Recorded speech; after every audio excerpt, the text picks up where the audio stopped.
A morte no ser humano não é como nos animais. A morte é um mistério de separação. Sem o pecado, o homem morreria? Morreria e não morreria. A morte não teria o gosto de morte que tem. Veja. Seria uma transformação sem o pecado, suave, né? Seria a gente chegar a isso que eu disse, sem sofrimento, sem passar por essa experiência amarga, travosa, que a gente chama de morte. Porque a morte, com essa cara feia que ela tem, é causada pelo distanciamento de Deus. Desde que o homem pecou, e para usar a imagem do Gênesis, foi para trás daquela moita, quando Deus procurou o homem, ele estava atrás da moita, escondido. Desde aquilo ali que a gente vive fugindo de Deus. A gente confia desconfiando. Veja, Deus se tornou para nós tão próximo e tão distante, meio que como que uma ameaça. De modo que o salto na morte é sempre um salto, por mais que a gente creia, de vez em quando vem aquela pergunta chata, danada. E se não for verdade? E se não tiver nada? Veja.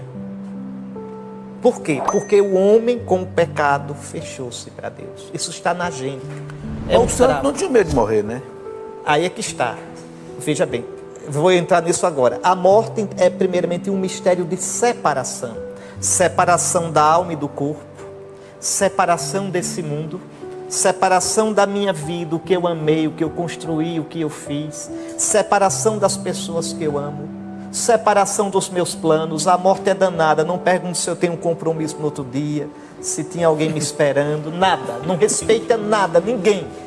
A morte, vou usar uma expressão nordestina, a morte mangou dos brasileiros todos. A gente esperava que o Tancredo Neves fosse o presidente da República. Na véspera, a morte nem ligou para a gente. Levou o Tancredo. Veja o que é a morte. A morte nos desmoraliza. A morte está associada ao pecado. A morte tem o cheiro de absurdo. Quando é uma pessoa idosa que morre depois de uma vida bem vivida, a gente ainda atura. E quando é um jovem? E quando é uma mãe que deixa os filhos para criar? E quando é uma morte por uma injustiça gritante? A morte é terrível.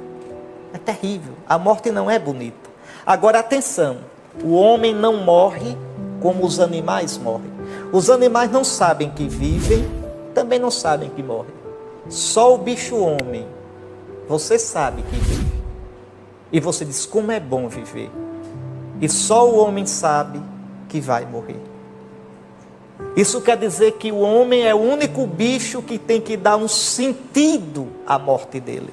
Por um lado, a morte é algo, professor, que vem, quer eu queira, quer não.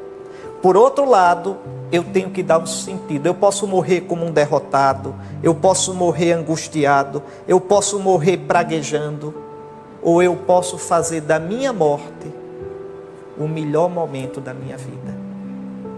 Cristo fez da morte dele, veja, por fora, a morte foi imposta a Cristo. Foi preso, levado na marra, mas por dentro, Cristo fez da morte dele um ato de amor. Pai, nas tuas mãos eu me entrego. Então nós somos, cada um de nós é chamado a dar um sentido para a sua morte. E aqui, meu amigo, vale o ditado do povo: tal vida, tal morte. O sentido da minha morte eu vou plantando na minha vida. Se a minha vida foi uma amizade com Deus, como se vive, se morre. Exato. Por isso santos. Veja, São Paulo tinha tal...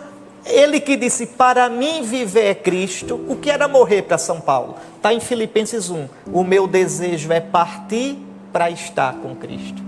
Veja, para São Francisco a morte é a irmã. Para Santa Teresinha ela não morre, entra na vida. Santa Teresa diz, vivo sem viver em mim e tão alta vida espero que morro porque não morro. São João da Cruz diz, amanhã eu vou cantar matinas no céu. Em Maceió tem uma freira velhinha, que depois da missa, ela se levantava e ia lá no sacrário. Eu gostava de ver só para mangar. Mangar quer dizer gozar. Seminarista é bicho perigoso.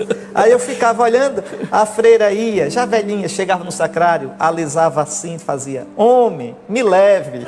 Homem, me leve. Eu dizia: olha, o senhor já levou. Aí dizia lá, as irmãs da turma dela todinha: esqueceu de mim, foi. Veja, para essa irmãzinha, a ficha, né? Essa irmãzinha chegou a uma tal amizade com Cristo que ela mudou o sentido da morte. É por isso que a gente não chama a morte de Nossa Senhora de morte. Dormição. Nossa Senhora morreu, mas o modo como ela viveu a morte, Dormício, né? não é? Imagine a doçura de quem sempre foi amiga de Deus. Imagine a alegria de encontrar seu filho na plenitude da glória. A gente não tem a ousadia de chamar essa morte de morte. A gente chama dormição. Dormição da Virgem Maria. Então, vejam, a morte, ela é vencida em Cristo. Cristo morrendo, abriu o caminho da vida. Então, nós temos a graça, o cristão, professor, tem a graça de viver da morte que ele vai morrer. Desde o batismo, recebendo o Espírito de Cristo, a vida de Cristo e a morte de Cristo vai trabalhando em vocês. A nossa vida é mortal não é porque vai acabar no fim, não é só por isso. Nossa vida é mortal porque ela é toda carcomida pela morte, feito madeira bichada. É morte cada saudade, cada derrota, cada tristeza, cada medo, cada angústia, cada frustração. A nossa vida é morte o envelhecimento, é morte as forças começarem a faltar. Veja, então a nossa vida é toda mortal. Eu posso viver isso como uma derrota maldita, ou eu posso ir unindo as minhas mortes à morte de Cristo. De modo que a morte de Cristo vai trabalhando em mim, e a vida de Cristo, veja, no seu Espírito Santo, recebido no batismo como vida, na crisma como força, na Eucaristia como amor que dá vida, a vida de Cristo vai sendo plantada em mim. Até que quando eu der o último ponto nesse mundo, a morte termine o trabalho dela. A minha alma vai ser transfigurada em glória, na glória de Cristo, e o meu corpo no fim dos tempos transfigurado na glória de Cristo. Então, repare como é bonita a nossa esperança. Veja, então é dado ao cristão a morte, e eu penso muito na minha morte, não penso com tristeza não. Eu só penso preocupado com uma coisa: Senhor, que eu saiba morrer. Mas para eu dizer isso, eu tenho que dizer primeiro: Senhor, isso eu peço, ajude-me a confiar em Ti até o fim, para que o último momento da minha vida de consciência, eu possa dizer, ou com palavra ou com um ato só, com um pensamento: Senhor, eu Te busquei a vida toda, e agora, com toda a confiança do meu coração, eu pulo nas Tuas mãos. Eu vi um santo dizendo assim: para morrer bem, tem que morrer antes de morrer. Sim, isso que eu estou dizendo. Quer dizer, é viver uma vida, veja, desapegado, né? Então a morte de Cristo vai trabalhando em mim. O cristão nunca morre sozinho. O cristão nunca sofre sozinho. É com Cristo. Então a morte não é uma desconhecida da qual eu vivo fugindo. Um cristão não foge da morte. Serenamente caminha para ela, sabendo que Cristo transformou o sentido dela.